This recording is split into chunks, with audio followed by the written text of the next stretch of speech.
Miq të një rrafimi ndryshe, përshëndetje. Sot do të flasim për sportin. Të gjithë ju po mendoni në fakt se sot do të kemi të ftuar mbas ndonjë trajner apo futbollist. Por jo, sot kam dashur të zhvilloj pikërisht një bisedë mbi sportin në këmbvështrimin e një gazetari sportiv. Kemi të gjitha në këmbvështrimin e një ideali të ri, plot energji, kemi të gjitha me një potencial të lartë profesional, i cili ka zgjedhur pikërisht ta jap për median shqiptare. Me ne sot do të jetë zonja Sotrin, Claudio Pulaj. Përshëndetje Claudio. Ju të përshëndetje, falenderoj atë parë për gjithë këto fjalë të bukura.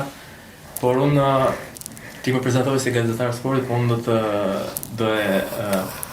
këtë intervjist do jem Claudio vetvetja, si ai i përditshëm që zgjodh në mëngjes e fillon jetën e rutinën e tij. Këto do doja në fakt. Mirë Claudio, si ka qenë fëmijëria jote? Në fakt fëmijëria ime ka qenë shumë, mund ta përkufizoj me disa fjalë të shkurtra. Disi e rrezikshme, shumë dinamike dhe shumë e bukur, pa diskutim. Jeta ime lidhet me paktën në dy periudha të dy etapa të ndryshme, sepse deri para moshës 14 vjeçare dhe pas moshës 14 vjeçare. Po them kështu sepse para moshës 14 vjeçare unë kam jetuar në qytetin tim që kam prejardhje nga Gjirokastër dhe më pas jam zhvendosur në Tiranë.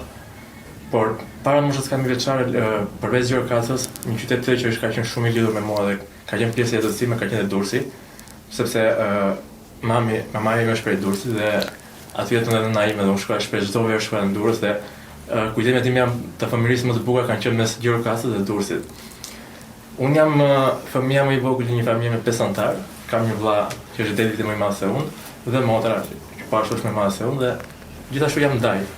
Kam një bestë të vogël. Kjo është familja ime, pa fjalë. Mirë, si të ma përshkruaj pikërisht periudhën që të dashur të largohesh nga vendlindja jote për të ardhur në Tiranë? Mendon se kjo lëvizje pikërisht ka favorizuar në karrierën tënde? Shikoj.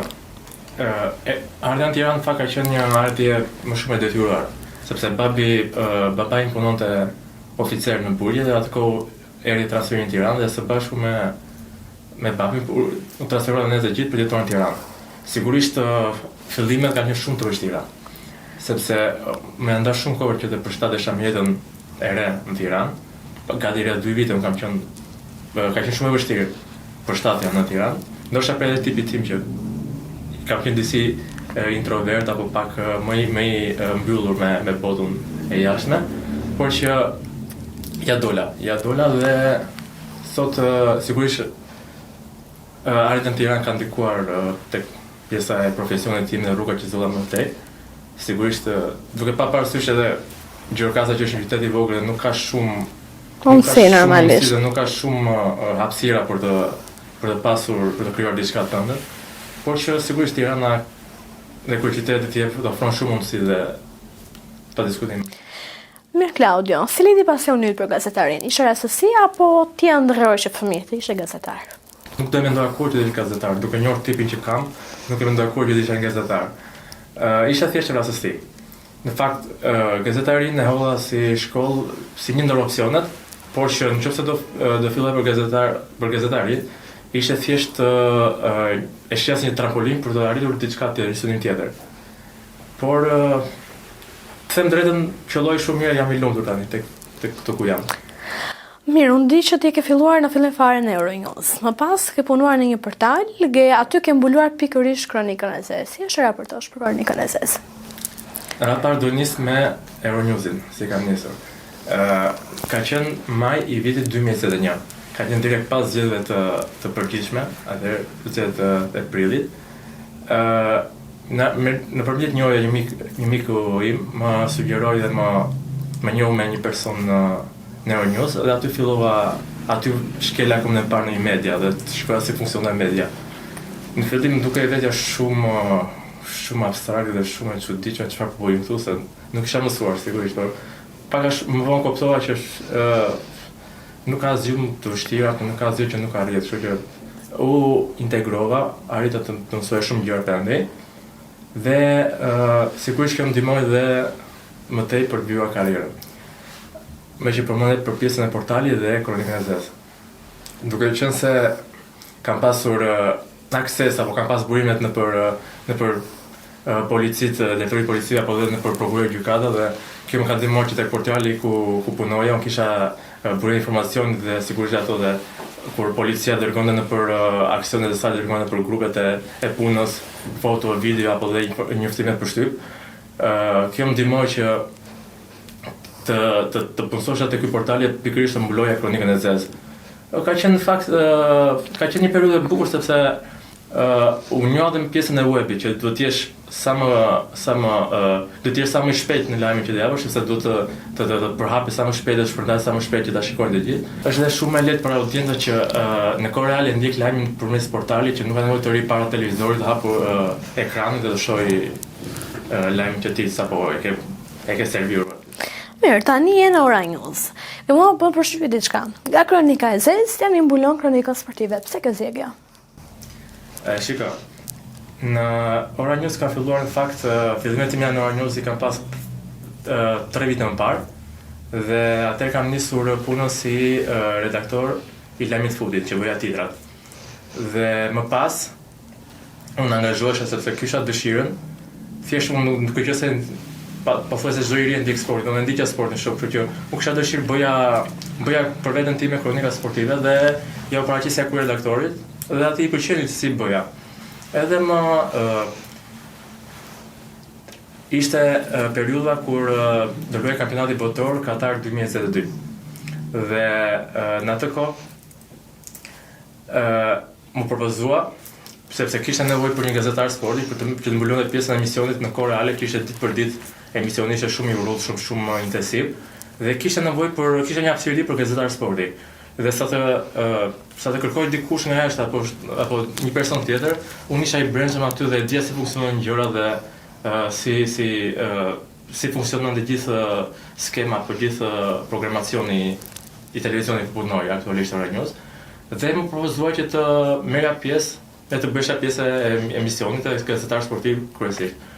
Dhe më pas ngjeca aty, po të shfrytëzoj ngjeca sepse më pëlqen shumë. Mirë, nëse nuk do të ishe gazetar, çfarë do doje të bëja? Shiko, kur kam qenë i vogël, shpesh i thoja babit apo dhe familjes që unë kur të rritem do bëhem deputet. Kështu që do të harë të mundi futem në politikë, po nuk i dihet. Mirë, të ndalë pak të jeta jote personale. Zemra e Klaudios për kërhe? Për kërhe? E sigur është që e re për dikë, dhe dikush ja ka rëmbyer zemrën Klaudios, por për kërhe nuk po e zbuloj.